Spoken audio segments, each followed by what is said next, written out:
Marie-Claire Bretherton is someone whose leadership really exemplifies everything that's been good about the development of the education sector in the last few years. She's the leader of a teaching school, the Kyra Teaching School Alliance. She's a leader within a multi-academy trust, and she's also been someone who's been key to the improvement of a number of schools. Most recently, the improvement of Benjamin Adlard, which has just been recognised with a teaching award. Marie-Claire is committed to the improvement of Lincolnshire schools and to working together with schools and school leaders across the community to make a difference. And it's my pleasure to interview her today in the first of our series of interviews, Leaders in Conversation.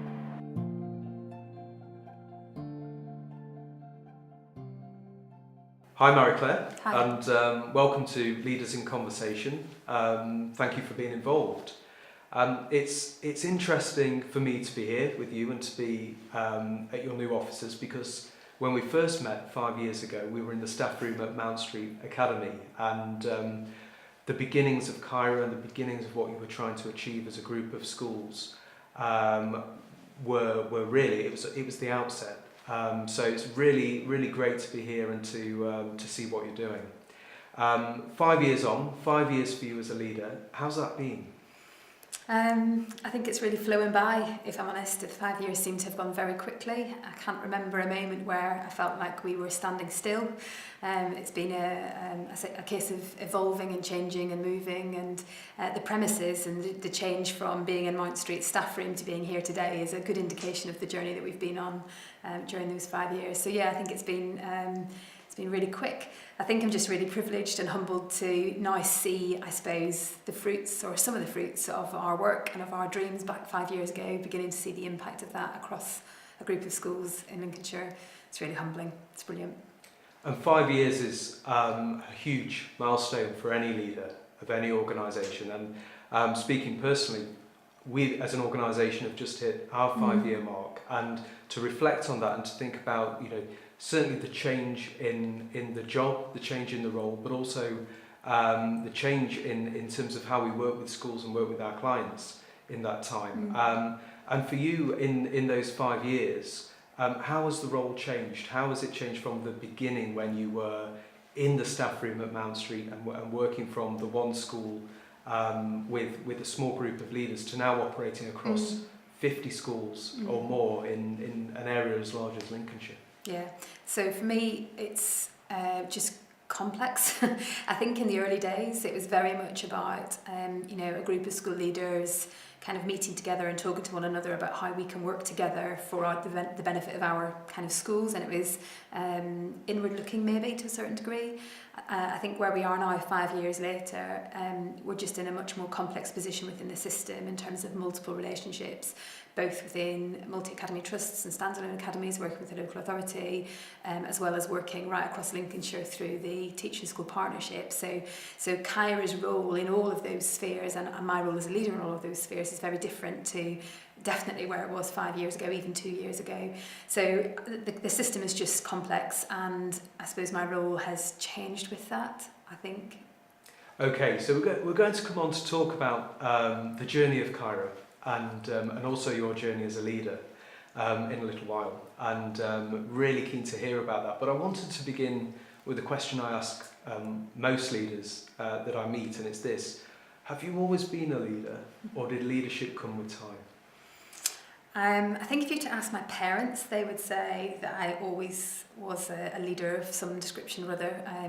Certainly as a 11 and 12-year-old, my favourite activity was to play school at home with my 4 younger siblings and have them with desks and paper and pencils and make them lists of sums and spellings to learn. So there was always an element of me taking control and trying to organise and plan things. So that's definitely always been there. But I guess I also really believe that a leader is anybody who is prepared to take responsibility for harnessing, releasing, seeing other people flourish, giving other people an opportunity. And from that perspective, I think there are more leaders probably around than there are people with badges that say leaders on them.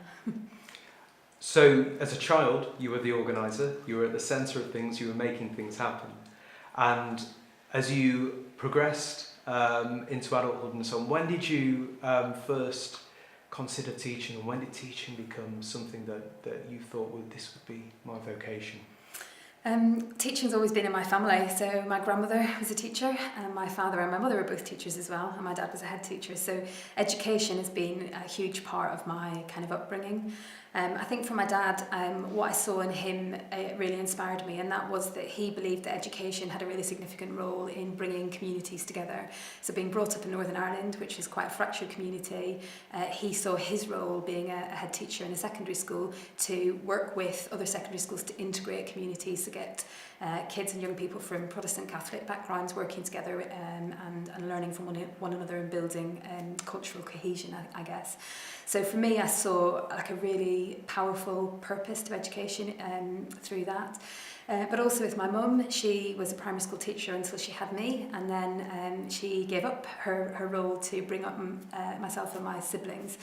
And I saw her as a mother essentially teach and support all of us, and particularly my brother, who was autistic and had special needs. I saw just how hard she worked as a parent to help him overcome the challenges that he faced in the education system. So I think through all of those things, what I'm saying is that education was very much in my blood, and I think I really knew from a very young age that was not just a worthy and worthwhile career choice, but also it was one where I can make a difference. So you wanted to teach, but it was also about change, and changing the community, and that sense of improving people's lives and making a difference to the community around you. Is that fair to say? Yeah, and I think for me, the pivotal moment, I suppose, was after my A-levels, I went and spent some time in Uganda. So I spent a couple of months working out there in a children's orphanage. And it was a charity that took kids basically off the streets in Kampala and gave them some basic education while they fundraised enough money to be able to pay for them to go to school in Uganda. So I spent 2 months out there, and it was my first teaching post. I wasn't qualified as a teacher by any stretch, but I had a classroom and a chalkboard, and I had 6 kids, 6 boys of mixed ages. An 8-year-old called Isima, who was just an absolute joy, and a 13-year-old called Kima, who was epileptic and really, really struggled with memory. And I think spending those 2 months with them and just seeing how powerful education was for their self-esteem and their sense of what they could do with their lives in the future, for me that's when I knew I needed to train to be a teacher. So I came back and then applied to uni and moved to Lincoln and began my teacher training. So it began in Uganda. Absolutely. And coming back, so you were inspired by your dad and by your mum, and by not only their role as teachers, but also their work in the community. And it sounds to me like you saw such a life-changing vocation in Uganda while you were out there. Yeah, and I think something about just seeing poverty in real terms, I think, was really quite powerful for me. It was like a life-changing kind of trip, really. But then I also find that when I got to uni and began to read books like Social Justice by John West Burnham, Social Justice and Education, and really saw that there was injustices within our own system. It wasn't just that there is poverty and challenge in Uganda, it's actually in our own country and on our own doorstep. Yep. I think for me that really underlined for me what I think the purpose of education is, and therefore actually what I think my vocation within it is about, really. Now, your leadership is very much attached to Lincolnshire, and you've been here since the beginning of it, since university, since your teaching career began.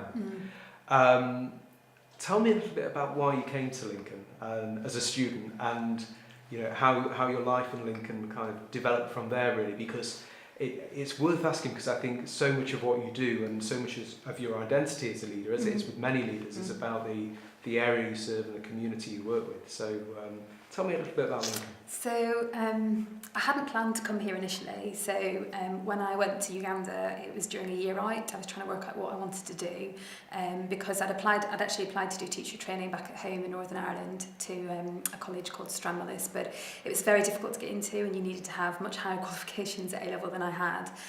So coming to Lincoln for me was a really big jump, leaving a very close-knit family in Northern Ireland and being the first person actually from my family to move to the mainland, as we called Yes. it. Yeah. So it was a big stretch, and but I knew somebody in Lincoln, so I'd come to visit a friend who'd moved here a few years before, and actually just fell in love with the city, fell in love with the people, built some really good friendships, people who I've done life with now for, over 20 years, people who I met at uni who I'm still best friends with now. So I think I kind of got a sense of Lincoln being quite a special place, and that it's like a hidden jewel, I think, in England that many people don't come visit because it's not that easy to get to, but actually it's a really special place to be, and I feel really deeply connected to this as a local area. And so in terms of being in education here, I got my first teaching job about 2 streets away from where I trained, so it's the same area. Just having that sense of the young people and the children that we teach and seeing them grow into young adults, as some of them have now, is really exciting to be a part of a whole community endeavour like that. And almost as far away from Northern Ireland as you can get, being on the East Coast. Yeah, absolutely. So you established as a teacher in Lincoln, and spent time at Mount Street. Were you at Mount Street from the very beginning then? 17 years, yeah. Yeah. And very quickly, relatively speaking, moved into leadership positions and on ultimately to executive head teacher in 2013. And it was about a year or so before then that I met you, and you were just about to make that leap, which we'll come on to in a second. But before you made that leap, and in terms of kind of your relatively rapid progress into leadership roles, what gave you the confidence to do that? What were the opportunities, and who helped you make that leap and begin to take on roles and responsibilities that where you could lead? So my first senior kind of leadership role was in about my 5th year of teaching, so I've been teaching for about 5 years at that point. And the head teacher at the time, Cathy Payne, who is now Deputy Chief Executive Reach 2, she was the head teacher of the school, and what I learned from her was that even if you didn't feel confident and didn't feel like you perhaps had all the skills or knowledge to do the job, that you could learn, and she really opened doors and gave me an opportunity to test out my leadership. First of all, in areas where I felt confident, so assessment, teaching and learning, and IT and things like that, but then to become head of school and then ultimately executive head was all part of that journey in terms of developing my leadership. So she was definitely a massive role model for me in it. I think and for many people, I think. Well, Cathy. yeah, she's brilliant, and I think having somebody like that who kind of sees something in you and is prepared to give you the opportunity to learn and grow, I think that's the biggest gift any leader can give the people that they work with, is saying, I believe that you can do this and I'll help you, and things will come, there'll be challenges, but you've got enough in you to make it work. So that was installed in me, I think, from being quite a young teacher under her leadership. And I imagine that Cathy gave you the space as well to take some risks and to grow as a leader, as someone that was working across a number of schools and was very busy herself as a leader. So did you find that? Did you find sometimes that you walked through the door and suddenly Marie-Claire was in charge, and the responsibility fell to you sometimes? Was that a bit absolutely. of a baptism of fire, or you were obviously well supported? There was definitely an element of baptism of fire. I think she did create space for a number of people to step up, and she was and still is, so passionate and ambitious herself for what the organisation she works for can achieve. So I think by default, what she does is she creates this space for other people to kind of step up and learn and grow. And so when I became executive head, I'd be lying if I said that I felt I was absolutely totally ready. I was terrified about it. I still had a lot of doubt at myself, and in fact I felt like I was a bit of an accidental kind of leader. I'd just been in the right place at the wrong time, or whichever way around. But I think just having the confidence to believe that you've got it in you, and to experiment and to try and to look to the people around you, I think to help you, I think is quite foundational. So when you took on the executive headship, and thinking back now to 5 years, and with that came the executive leadership of Cairo, but also the new school, Lincoln Carlton. At the time, I was establishing my organisation, my business, and I remember, both of us were in that position where we were making a big leap into the unknown, and with that comes, that sense of feeling quite exposed, certainly a sense of risk, but also really exciting. I remember it being an exciting time about what could happen and the potential of particularly the teaching school.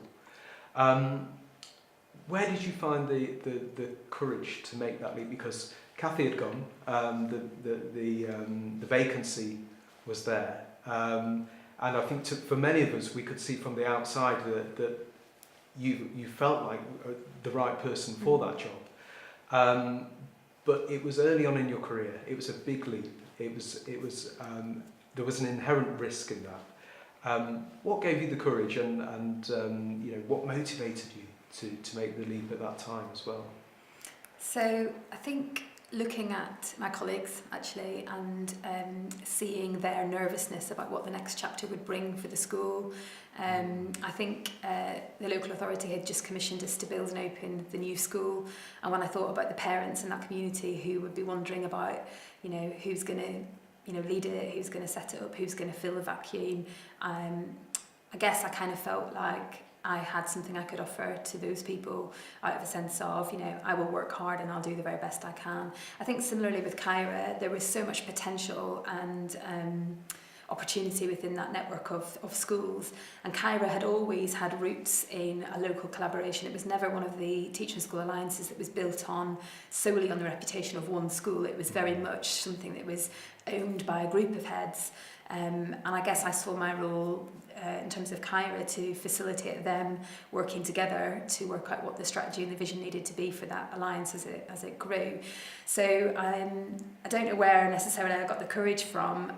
There was probably an element of naivety in there as well, but I did look at my colleagues and think, you know what, I can help. And I just had a sense of wanting to bring stability and wanting to bring continuity and wanting to build on what had been kind of done in the past. And not lose some of the great stuff that had been established, essentially. So not only did you take on an executive headship, and we'll come on to the story of Benjamin Adlard in a minute, and the third school that soon joined the partnership of two. But that was to come. You were opening a new school, and at the same time you became what we could describe it as the lead facilitator of the Kyra Teaching School Alliance at the time. My memory of that time was this was still a very new concept in the system. Teaching schools had only been around for a couple of years, and the ambition, not only for the children and young people of Lincolnshire, and at the time I remember there still are some real challenges around poverty, aspiration, standards. But what Kyra was setting out to do was not only to do the usual stuff of teacher training, school to school improvement, and CPD that teaching school alliances do, but within this really bold ambition for children and young people in Lincolnshire. And that, to me, again, was a really challenging thing to take on, a great opportunity to take on. But what you needed to do in those early days was bring a number of experienced head teachers, experienced governing bodies, experienced teachers along with you in that mission as a relatively new and inexperienced leader. And I thought at the time it was impressive how you did it, but how did you do it? How did you bring those people along with you? And most of them are still here, contributing to the alliance and making a big difference. But the leadership fell to you in those early stages. So what were the quick wins? I don't know if they were quick wins, but I do know that I had a very deliberate and intentional strategy around inviting other people in to help and to contribute. So my default stance right from the outset was that Kyra is not me, Kyra is not Mount Street, Kyra is a movement and it's all of us. Yes. So therefore, what contribution do we all bring to shaping the future? I think using some really good external facilitators, people like Maggie Farah, to come in and work with us in the early days was really important, because it meant that I could, as the leader, sit shoulder to shoulder with other people within Kyra and learn and think and dream with them, rather than it relying on me to be the holder of the vision in its entirety. That actually it needed to be something that was built by that whole alliance if it was going to be what I wanted it to be, actually, which was a movement that's owned by those colleagues and those schools who want to work in this way. So there's definitely an element of kind of invitational leadership and pulling others in.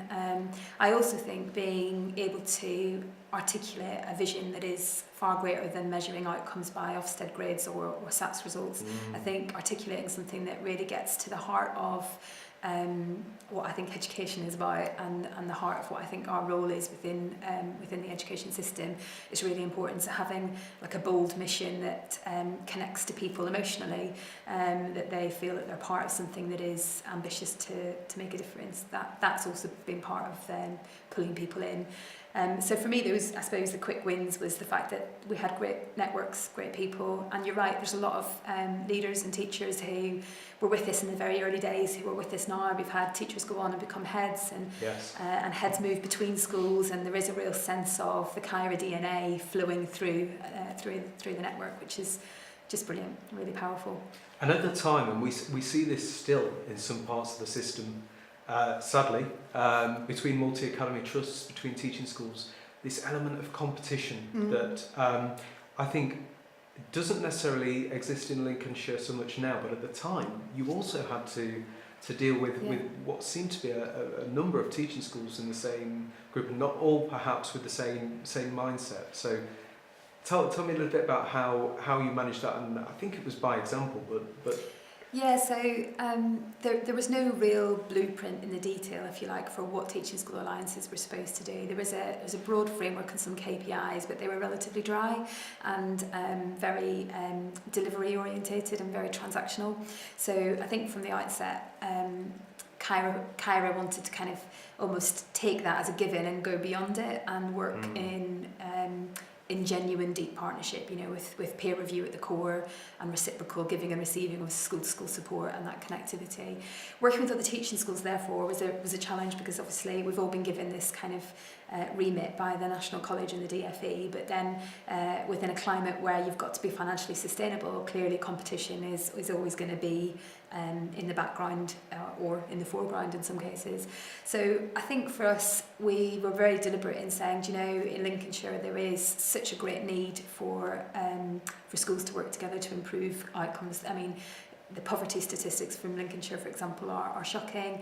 Our results are nowhere near where we want them to be in terms of SATs and GCSEs. The work is there, there's a lot to be done.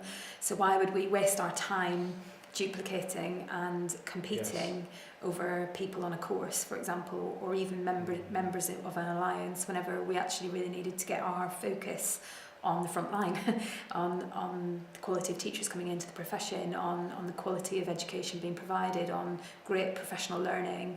Why would we worry about competing when the work is so vast? And so that I guess was our default. And the teaching schools do work brilliantly together now. There's still challenges in there, and there's still, you know, relationships to navigate, and you know, something really powerful could come from all of that in the future. But at the minute, I think what we're trying to say is, if you are a child or a young person in Lincolnshire in any school, well then you're part of it. And so we take it as a given that it's our responsibility to work together to create the right kind of schools and the right kind of system for those children to thrive. And I know for those of us that were involved in developing the teaching school model from the outset, what happened here in Lincolnshire was really kind of refreshing in contrast with what may have been happening in other parts of the country, in that this notion, it's not just about transaction, it's not just about the delivery of a school improvement service, whether that's initial teacher training or school-to-school improvement. It's about building that professional capital around a vision for the area, and where everyone contributes as best they can based on the expertise they have to moving the area's schools forward. And I think that really comes through with Kyra in terms of the local identity, the Lincolnshire children, the Lincolnshire schools, Lincolnshire teachers, and it's been great to see that. I think for all of us that were involved at the beginning, great to see that develop here, because that's absolutely what it was about. But as you say, there are challenges, and we're not in a system that is immune from competition for one reason or another. So if we thought that was a challenge, and we thought you were in at the deep end in terms of a brand new school and a teaching school alliance to run, and of course your first executive headship, then came the request to support Benjamin Adlard, which I remember hearing you speak at a conference and talking about the drive you used to do between Lincoln and Gainsborough to Lincoln, and kind of the sense of how profound the challenge was and the responsibility that you felt to this school and to this group of children who were in very, very challenging circumstances. So tell me a little bit about that, and with everything else going on, why you took on that challenge and what the challenge actually entailed. Yes, I mean, it was a school that was in really challenging circumstances, no doubt. I mean, but there are lots of schools like this around the country. When I was asked to go and help, it was actually Steve Mumby who contacted me as CEO of what was then CFBT Education Trust, basically saying, you know, this school is not that far away. We're really desperate. The head's gone. It's in a bad way. Will you help? And I had a challenging conversation with him where I basically said, I don't know how I've got the capacity to do this. I've got Mount Street to run and look after. I've got Lincoln Carlton that we're building, and it's, you know, brand new and kind of is taking up a lot of time, and there's a lot of work within that I was required to do. And I was initially, I think, resistant and a bit nervous about it. And he and I'm really glad he did do this now, but he really called my bluff in terms of saying, you know, Marie-Claire, you've talked about social justice, you know, you've talked about the power of education to transform lives. This is the job, you know, this is where you need it. And if you really mean all of it, you know, surely you want to go and test this out in the most challenging of circumstances. It's a good leadership tactic when Steve Mumby makes a phone call like that. Yeah, he did well.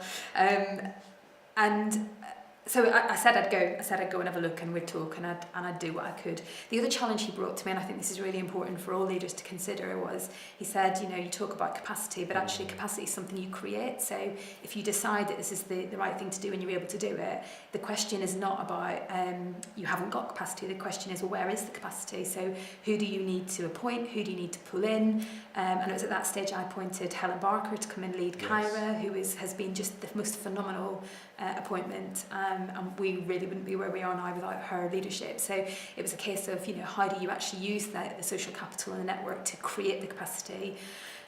So yeah, I went and visited the school, and decided that I would help, and then decided that actually they needed me to be executive head teacher, and that actually helping from the sidelines wasn't going to be sufficient for the staff and for the school. So yeah, it's some might say a crazy thing to do, but I don't regret it for a second.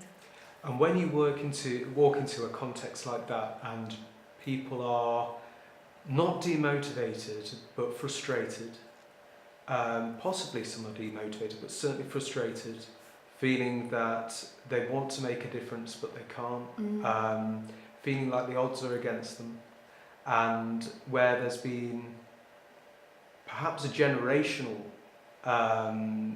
lack of support and vision for the school and the community that they deserve, where do you begin? I think for me what struck me most about the school in terms of where you begin is that what was missing from so many of the conversations I had with staff in the early days was any sense, like you've said, any sense that they could make a difference. It was almost like they were void of hope, void of vision. There was no sense that the system understood the challenges they face. It did feel like everything was against them. So I think I was struck by the absence of all of that to start with, and therefore my role coming in was to begin to talk about how there is hope and how, you know, we can make changes, and, you know, it's going to be a journey and it's going to take time, but, you know, nothing's impossible and all that kind of stuff. So that was very much the kind of early job, if you like, was to talk the language of hope and talk the language of possibility. But the other thing I think that struck me was that when a school goes into special measures, it's a horrible thing, and it really can crush a community.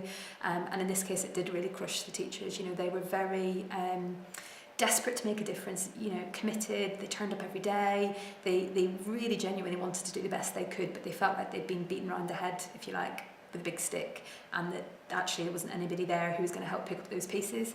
So for me, the school improvement journey was as much about restoring and redeeming those colleagues and helping them to feel good about what they could do, helping them to believe that they were capable of being good teachers and good leaders, helping uncover the things that they were doing that was brilliant, and grow those things and kind of harness those things.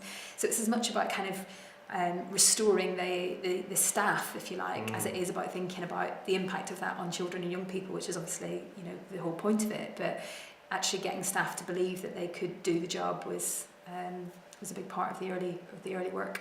And I imagine you needed some quick wins in that circumstance. What were they, and how did you make it before you recruited Sam, who came in as the head of school, and you know, brought in the structures and so what were the quick wins? How did you, you know, almost give people the hope to that this was going to happen, the sense that things were changing? So I suppose the quick win, if you like, was that I didn't go in alone. So Yes. I, right from the outset, knew that the long-term key to success for this school was that it would be connected to a thriving community of schools that would help it. So building the relationship straight away between Mount Street and Carlton as a group of 3 schools.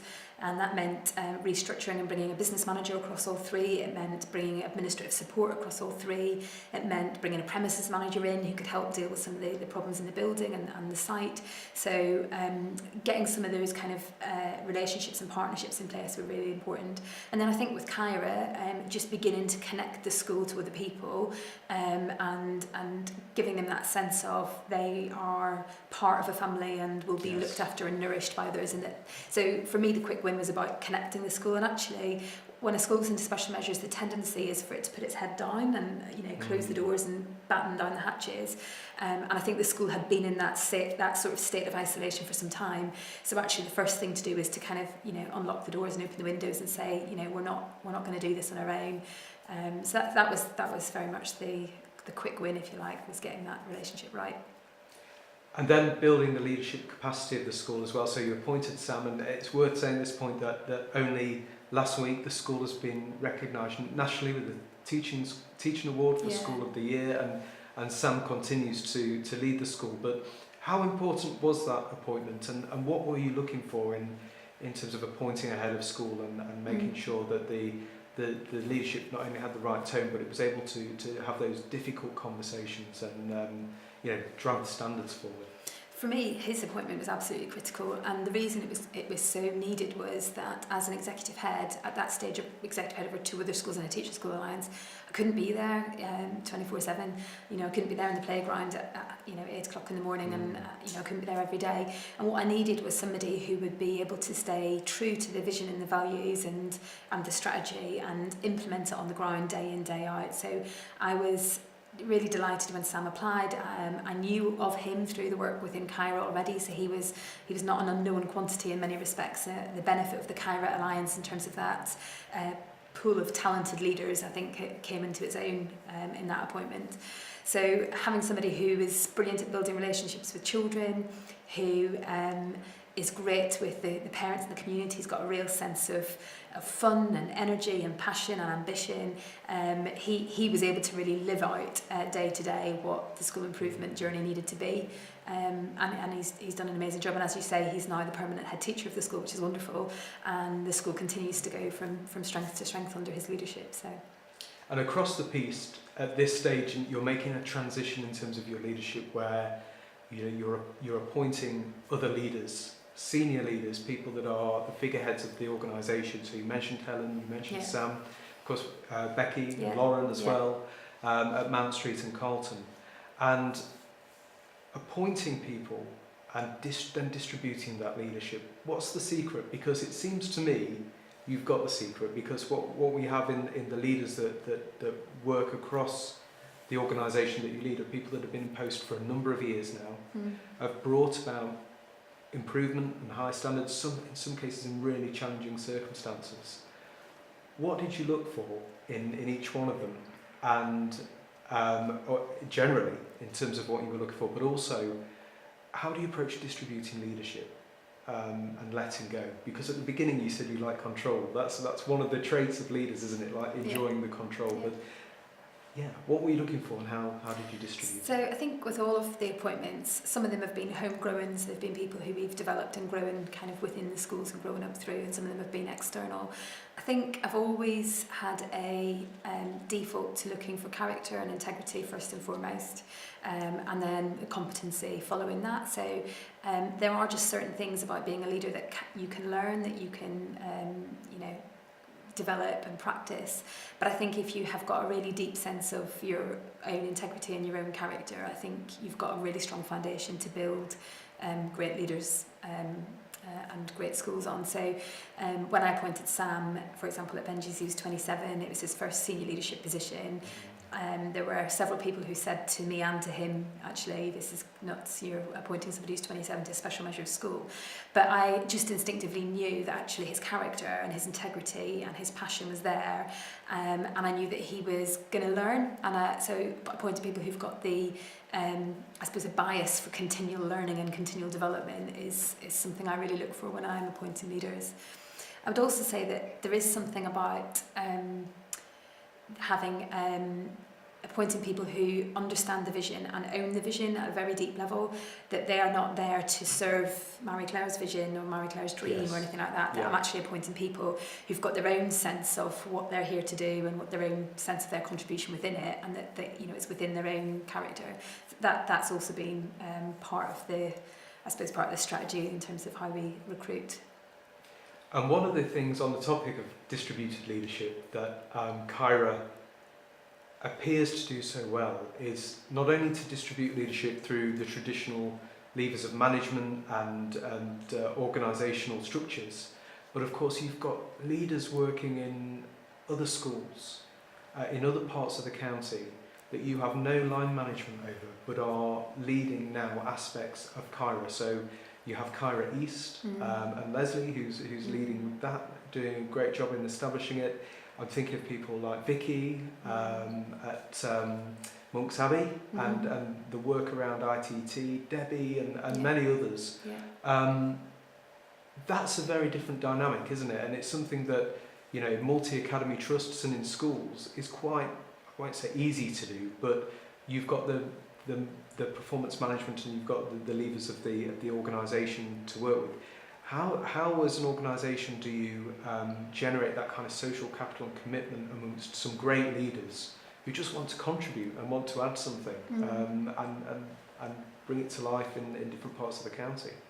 I think there's just an element of talent spotting, finding people, like you say, who have got a passion or an interest or a gift or talent in a particular area, and harnessing it and making it visible and making it accessible to the wider group. So Vicky, for example, who leads ITT for us, she and Catherine and others in the team, they're just passionate about new teachers coming into the profession. So it's about capitalising on that and saying, okay, that's what you're passionate at, let's give you a platform to share that and to facilitate that being something that the rest of us can all get involved in and benefit from. Equally, James Siddle, who is the head of the research school, another great example, somebody who is in his own very small school in Lincolnshire, passionate about sort of evidence-informed practice and research, and then giving him the platform through the research school of making that visible and known to everybody. So there's an element of talent spotting in there for sure. There's also around, in terms of distributed leadership, there is an element of being able to trust people to get on with the job, while simultaneously giving them a kind of framework or a model within which to work. So they're not kind of just released and sent off into the ether. There's a really clear kind of strategy for what it is we want to achieve. And for me, that comes back to the vision ultimately, and that frontline obsession that everything that we do is pointing back to the critical interaction between teachers and students that help children to learn and flourish in school. So whether it be research or teacher training or leadership or whatever it is, as long as it's pointing back to that as the reference point and it's true to our values and our DNA and our vision, well then you can trust people that they're going to get on and do a great job with it. I have to say that building of relationships with portfolio leaders, which is what we call people who kind of take on this role, that portfolio leadership, you do have to build different levels of trust so that you can have some of the challenging conversations too about, this is what you agreed that you were going to lead on behalf of the group, how's it going? Can we help? Is it going as well as you want it to? So having those conversations is really important. And for us, part of the strategy has been about making that as visible as possible so that the accountability is mutual accountability shared across the group rather than top-down accountability from me or from Helen, sort of to each individual who's leading. So it's creating interdependent accountability so that people are holding each other to account, and there's a bit of peer pressure, I suppose, in terms of the deliverability.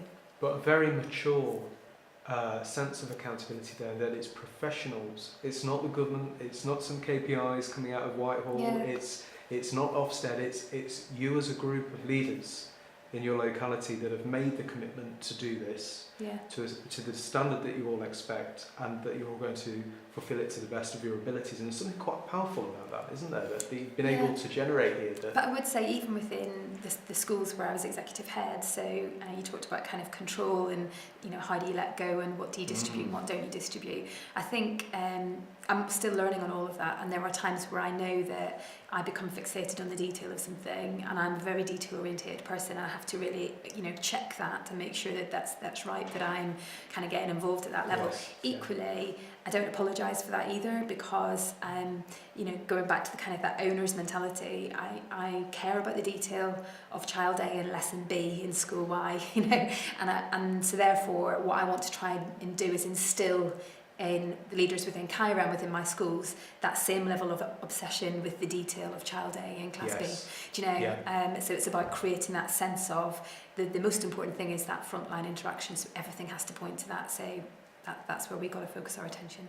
So asking the right questions at the right time, not necessarily suffocating people with those questions or that overview, but when you know the question perhaps needs to be asked, or you feel it probably should be asked, asking it, and not having a culture where everyone can ask those questions, not just... Well, and my favourite question is always to ask, what's the question that you don't really want me to ask you right now? You know, actually creating that dialogue where it's okay to say, actually, you haven't asked me about this, but I want to show you and share, and, you know, share my concerns or my worries, and that being part of the culture is really important. So, Benjamin Adlard went from strength to strength. Cara continued to develop, and over the last 2 or 3 years in particular, what you've done as an alliance is begin to look at the evidence base for school improvement, and really to become quite focused on why you're undertaking the practices you are in terms of improvement, the strategies you're using, and not only looking within Lincolnshire but beyond it to what best practice is. One of the things we see in the best multi-academy trusts and school improvement groups is this determination to stay at the cutting edge, and not to just be looking inward and recycling what everyone perceives to be good practice, but actually the world's moving on elsewhere. I'm really interested to ask you about how that mindset shifted, where the organisation became very research focused and became evidence focused. Of course, that came with the research school, but there must have been a motivation for doing that. And is that something that is becoming embedded now in the alliance? Yeah, hugely, and I think it did come with the research school, but there was a lot going on in the background before we became a research school that kind of enabled us to be able to become one. I've mentioned James Siddle already, but there were colleagues like James, like Teresa Peacock and others who, on a small scale, were delving into trying to solve some of our problems by looking at what works in a really structured way, whether it be through kind of randomised control trials, or, you know, so looking at the detail of what works, particularly actually with a bias for our most disadvantaged pupils. So we were involved in trialling different things. We were involved with some of the EEF projects in the early days, and I think for us it was all about coming back to that obsession with being ambitious for our children and young people, is how do we find the best approaches within our alliance and learn from what each other are doing, so that we can capitalise on that, so we can codify that, so that we can transfer that and make that visible and applicable right across the group.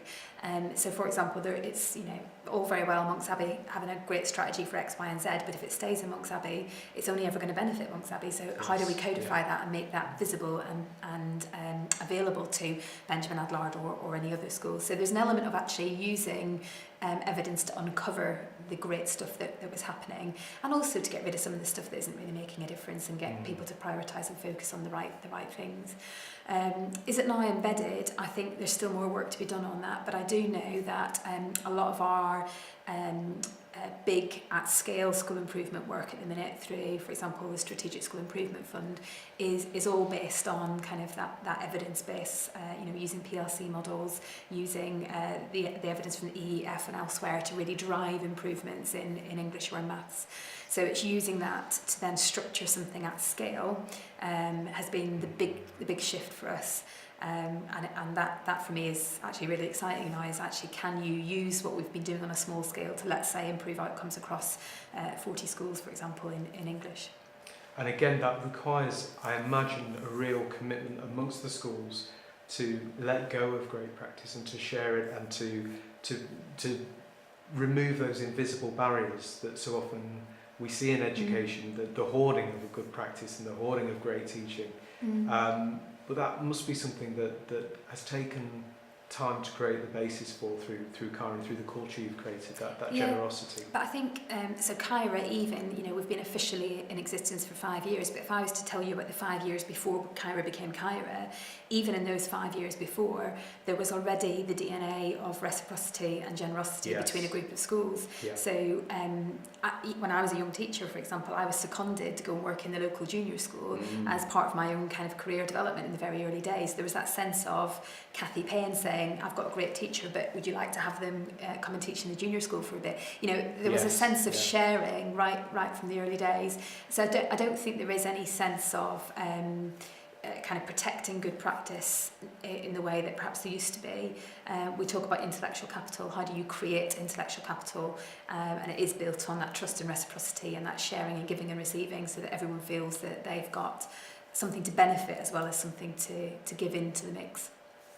So it's been quite a journey. Yeah. What's been the hardest moment as a leader?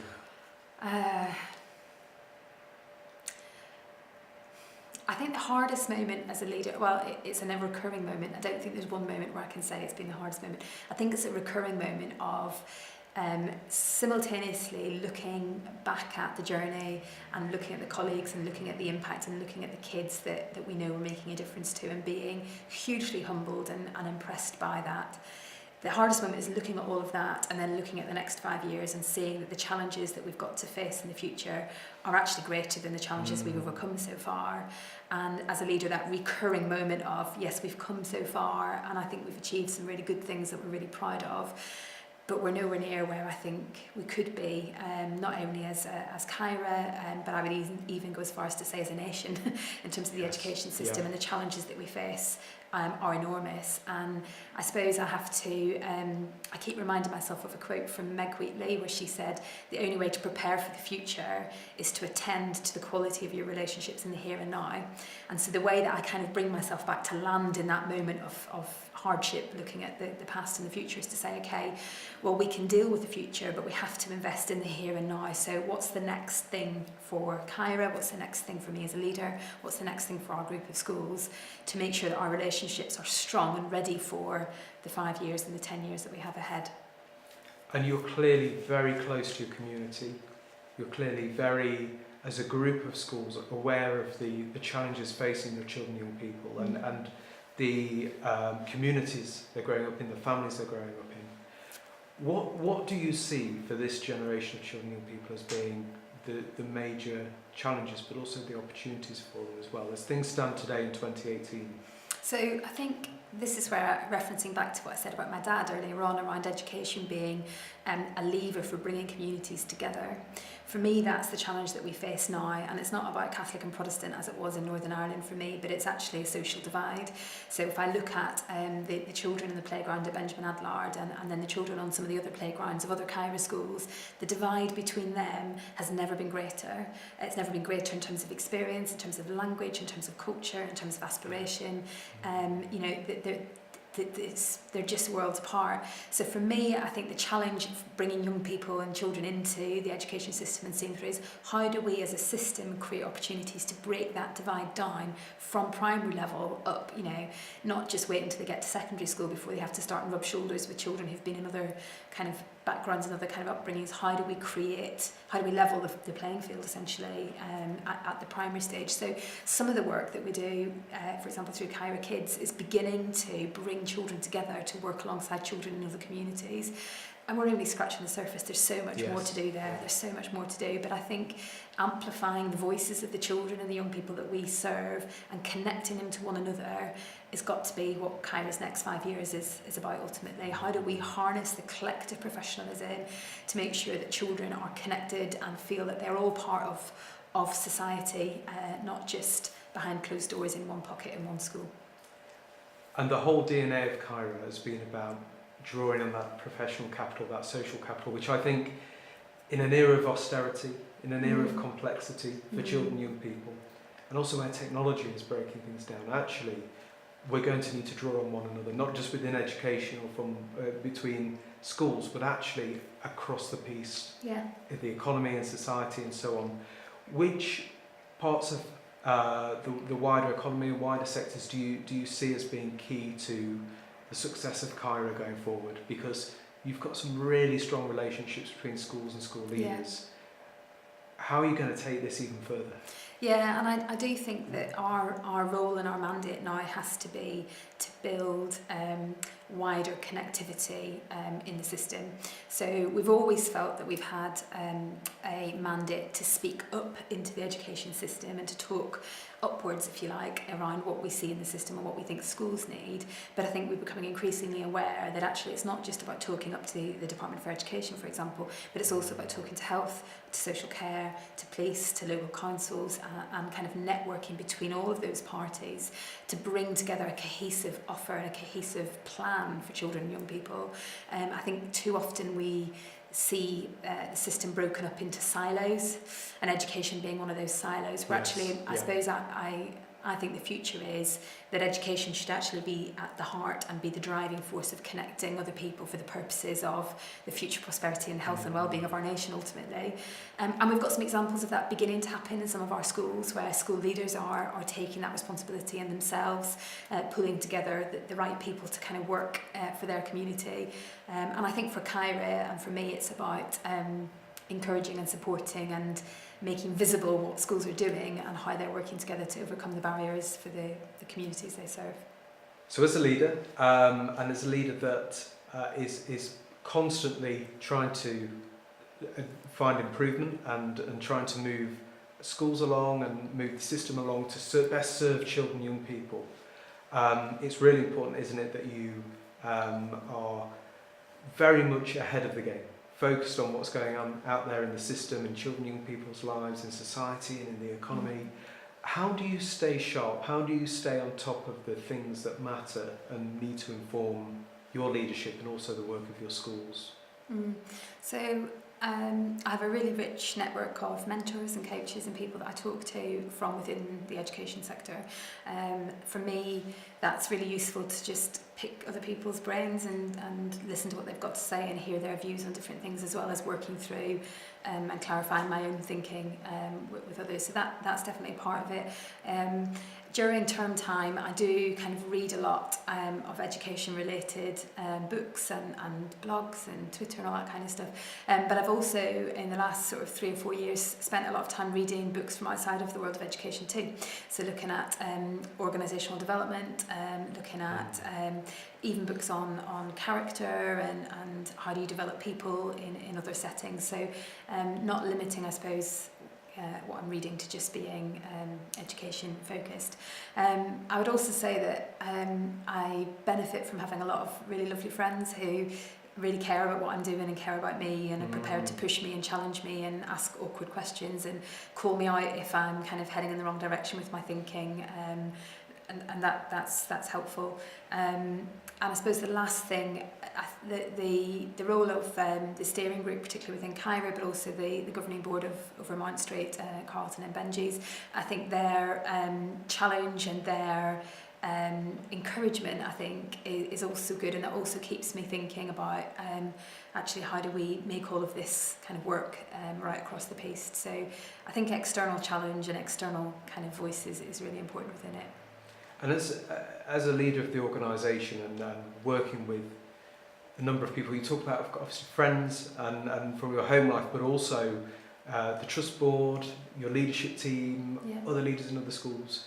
How invitational do you need to be in terms of getting that challenge? Because we all know the leaders, don't we, that like to hear the good news and like to be told that they're doing well and things are going well. And I think it's important to have a little bit of that. But how do you encourage it? Because it can be difficult for people you line manage and people that work for your organisation to be confident enough to provide that challenge? I think for me, one of the probably bravest things in the early days within Kyra that sort of set a bit of a precedent was when we started engaging in peer review.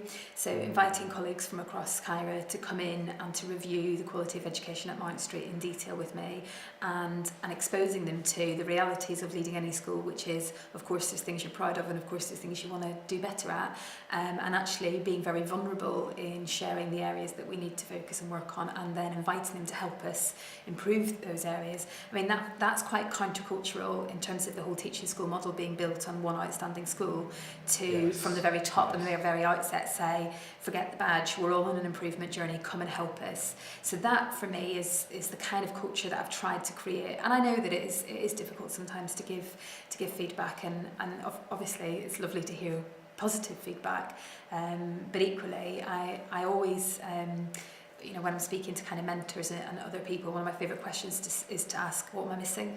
Where are my blind spots? What am I not seeing? What am I not articulating? What are you hearing that I'm saying or not saying? So deliberately asking questions that invite others to challenge, I suppose. Is that a discipline? Is it a habit that you've had to create? Is it something you still have to keep coming back to, thinking, I need to invite that challenge? Yeah, no, I think to a certain degree it is a bit of a habit for me now, but I think it's a learned discipline as opposed to something else.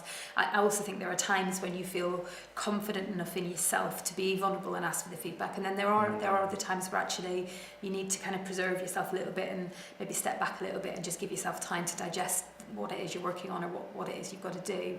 So being kind to yourself in the midst of it, I think, is important. Yeah. And that's really important, being kind to yourself, looking after yourself. This is a big job, and it's not just a big job for you, it's a big job for everyone involved, leading the schools, teachers. This is it's a challenging time for children and young people, and I think the next 5 or 10 years, it's not going to get easier, is it? There's going to be some really complex challenges to approach and deal with, and also the ambition continues, and you're ambitious for this next generation. So with all that in mind, it's important that you look after yourself, and it's important that staff look after themselves, and that the job is doable and that there's balance. How do you do that? So how have you done that so far? How do you maintain that balance in your life that makes sure that you are continue to be motivated and healthy and ready to do the job?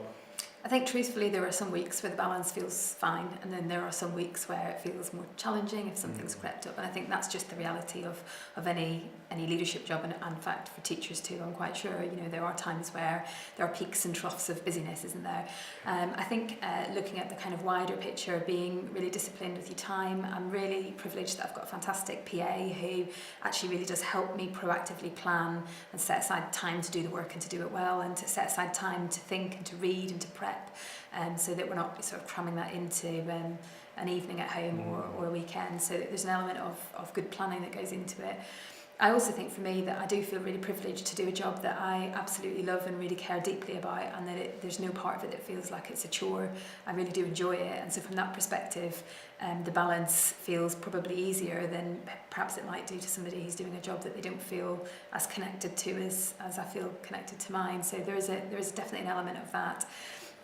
My husband plays a pretty good role in helping with the whole balance thing, I have to say, as well. Sure. And my 2 kids who, are quite keen to tell me when they need me and when it's mummy time and all of that. So I think just being really attuned to and listening to the people around you to help get that balance. And what next for you? And you've got a great team of leaders around you, and thinking about how you develop them and prepare them for system leadership. Some of them now within Kyra are system leaders. And making a big difference in terms of the impact of Kyra. But what do you want to do next in terms of change in the system personally, and as a group of professionals? So for me, I think the thing that I feel passionate about and feel excited about working out how to make real is how do we harness the power of multi-academy trusts and the networks of teaching school alliances and schools, and the schools who don't fall into a multi-academy trust, who perhaps they're still maintained or they're a standalone academy, how can Kyra become the glue that holds all of that system together, so that as a cohesive group of professionals in the system, we focus on that front line and we focus on improving outcomes for children and young people without the structural or governance divides getting in the way.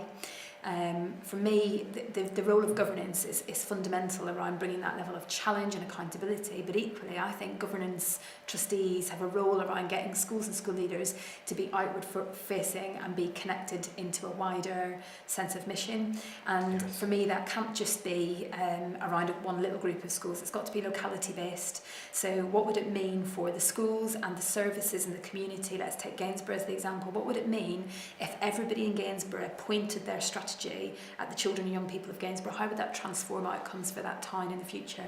Well, that surely has got to be where Kyra has got to be at the heart of bringing those people together. So from that perspective, it's working in complex ways with lots of different structures and different people, but bringing that sense of coherent mission and focus.